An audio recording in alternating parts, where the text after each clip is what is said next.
De Val-Lorraine. Nous sommes en train de vos créations.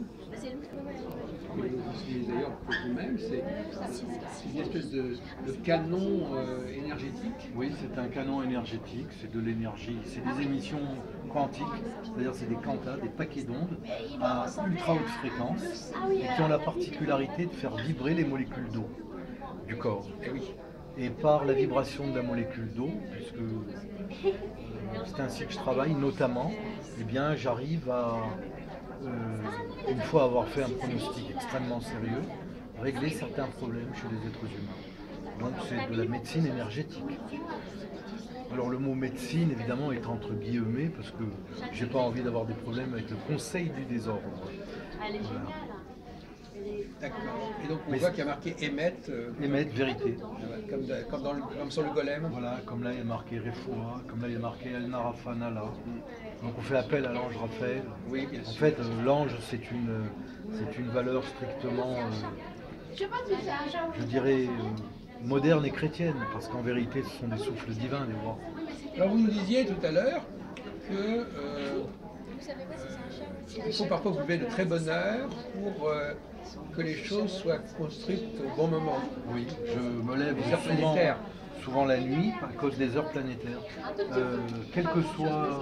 Là, on rejoint l'astrologie, enfin une astrologie assez primaire, quelque part, Oui, qui est un peu celle des rapports entre planètes et les jours de la semaine, planètes et heures de la tout à journée. fait. Pour une simple raison, c'est que il m'a été donné de vérifier, dans mon expérience, dans l'empirisme de mon art, que en fabriquant autrement que par les heures planétaires, dévolu évidemment spécifiquement à certaines opérations.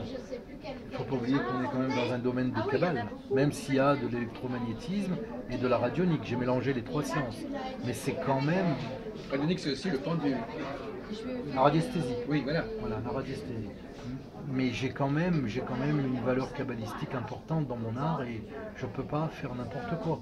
Comme j'utilise les souffles divins, cette espèce d'agencement d'otiotes qui donne des lettres, je suis obligé de me conformer au cahier des charges et si je ne le fais pas, j'ai déjà essayé, ça ne marche pas. Donc c'est une astrologie un peu talmudique, c'est-à-dire ce n'est pas l'astrologie astronomique au sens strict. Non, c'est pas une astrologie astronomique, c'est une astrologie talmudique. On peut le dire comme ça, oui, tout à fait.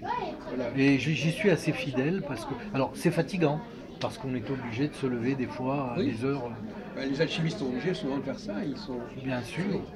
Et il n'y a pas...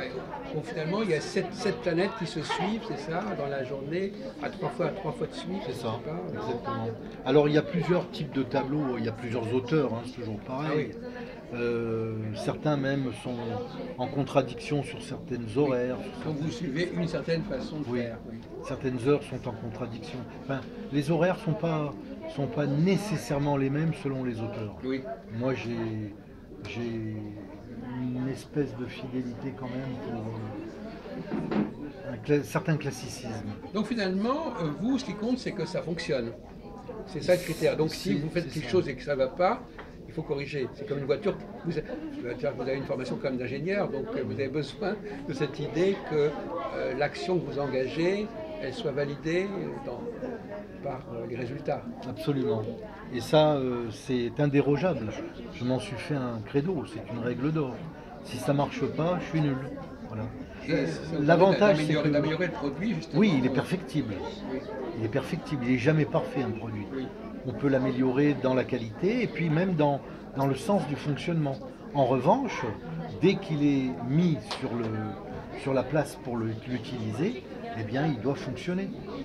Alors, il peut y avoir effectivement plusieurs types quand quelque chose ne va pas au niveau du résultat.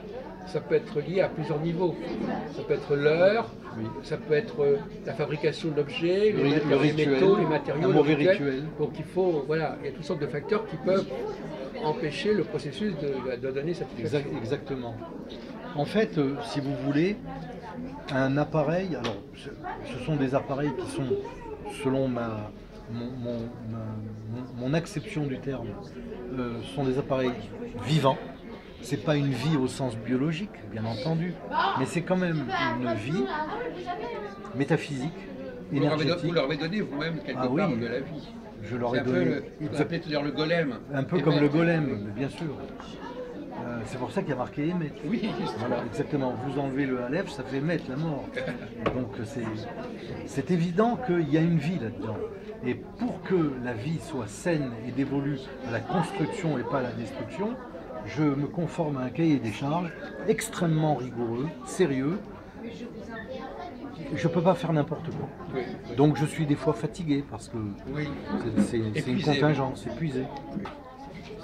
Voilà. Et là, il faudrait que vous vous protégiez alors quelque part. Mais c'est pas grave. Il faut que vous vous protégez. Vous avez un processus de protection chez vous, des cônes, je sais pas. Oui, j'ai toutes sortes de protections. Déjà, le matériel que je fabrique est déjà très protecteur en lui-même. Voilà. Ah bon, d'accord. Bien entendu, il est très protecteur. Mais je suis quand même d'obédience israélite. Ah oui, j'ai mes propres, je dirais, gardiens. Voilà, exactement. Je sais à quoi je me réfère, à qui je me réfère également. Je sais exactement comment m'adresser à ma référence étant Availlé, hein, évidemment. Voilà, alors justement, parce que moi, depuis qu'on s'est vu la dernière fois, j'ai beaucoup travaillé sur la théologie, sur qu'est-ce que Dieu, d'où ça vient, comment. Alors, est-ce qu'on peut dire que, je vais un peu rebondir sur ce que vous disiez, mais ça va peut-être pas vous convenir.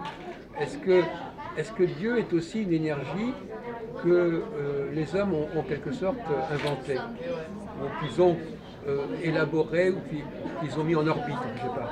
Alors, d'après ce que je pense, on peut le dire différemment. De tout temps, l'être humain a regardé le ciel. Il a regardé le ciel et le ciel l'inspirait, lui donnait une espèce de profondeur qui le mettait en rapport avec sa propre conscience. Il ne savait peut-être pas que c'était sa conscience, mais il en avait une idée intuitive. L'être humain a toujours pensé qu'il était une création d'un créateur. Ensuite, il a donné des noms, il a donné des subdivisions, il a hiérarchisé. Mais il a toujours, dans cette hiérarchie, trouvé un être de prédilection qui était un être supérieur et qui était toujours à l'image de l'homme. Il ne faut pas oublier que l'univers a souvent été anthropocentrique. Oui, anthropomorphique. Et même morphique. Mais déjà centrique, c'est-à-dire que l'homme s'est toujours considéré au centre de l'univers au départ. Avant de dire que l'univers avait la forme de l'homme, anthropomorphique, il était anthropocentrique. Et le fait d'avoir été anthropocentrique a subdivisé l'homme, donc a donné des divisions souvent même antagonistes, antinomiques et antagonistes, qui ont fait que certains ont dit ça n'existe pas, et d'autres ont dit il n'y a que ça. Ce sont ceux qui ont dit il n'y a que ça, qui ont inventé la reliance. Plus tard, il y a eu un dévoiement dans la reliance qui a été la religion.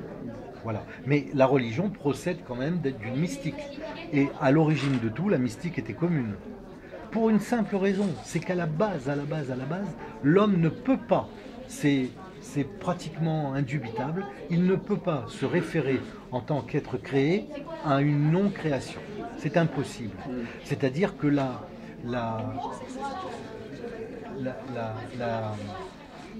le fait que l'homme soit apparu dans la création, ça c'est faisable. Mais que la création soit arrivée ex nihilo est impossible. Voilà. Et c'est là où, évidemment, le débat devient intéressant parce que c'est un débat métaphysique qui est en relation, peut-être même des fois en opposition de phase, avec un débat strictement scientifique. Cosmologique. Et aujourd'hui, on remet le Big Bang en question. Oui, mais le Big Bang, ça n'est rien d'autre qu'une des phases. Ça n'est rien d'autre qu'une phase dans l'apparition de l'univers. On parle du Big Crunch, on parle du Big Crunch, c'est-à-dire la phase strictement expansive de l'univers. On parlait aussi du Big Bang en anglais, qui veut dire rebondissement. On parle des multivers, donc des univers parallèles, etc., etc. On a environ 477 thèses qui tiennent la route dans des univers différents aujourd'hui. Qui cosmologiquement sont tous mathématiquement prouvés. Une dernière question pour ne pas vous épuiser. Est-ce que bon, je reviens encore sur cette... Est-ce que ce que nous appelons Dieu, c'est un esprit qui aurait été choisi parmi d'autres esprits? Alors, ma réponse ne souffre pas d'encombrement. Le royaume de Dieu, selon moi, c'est le néant. Le néant n'est pas le rien. C'est même pas le vide. Parce que le vide, c'est la présence de tout. Donc, si le rien, c'est l'absence de tout, le rien n'est pas le néant. Le néant, c'est là où il y a l'abstraction, même de l'existence. Or, le royaume de Dieu, c'est un royaume où il y a l'abstraction de l'existence. Oui. Donc, Dieu n'est pas existant. Puisque si Dieu était existant, il aurait fallu qu'il soit créé. Voilà. Donc son royaume, c'est le néant. C'est très compliqué parce qu'il faudrait écrire un bouquin entier. J'ai déjà écrit là-dessus. Mais pour le résumer en 3 mots, c'est très simple. Du néant où il y a Dieu, il y a une apparition. Cette apparition, exactement comme si elle était ex nihilo, là, par contre. Cette apparition a créé l'univers. Et on appelle univers tout ce qui a existé, tout ce qui existe et tout ce qui existera dans toutes ses formes et dans tous ses états. Donc même s'il y a des multivers, même s'il y a des Il y a une sorte il y a une unité. même s'il y a toujours une unité. La relation dans l'existence est toujours unitaire. Simplement, on ne sait pas expliciter cette unité. C'est pour ça que les mathématiques essayent de trouver des méthodes pour expliciter cette unité. C'est pas évident, c'est un challenge.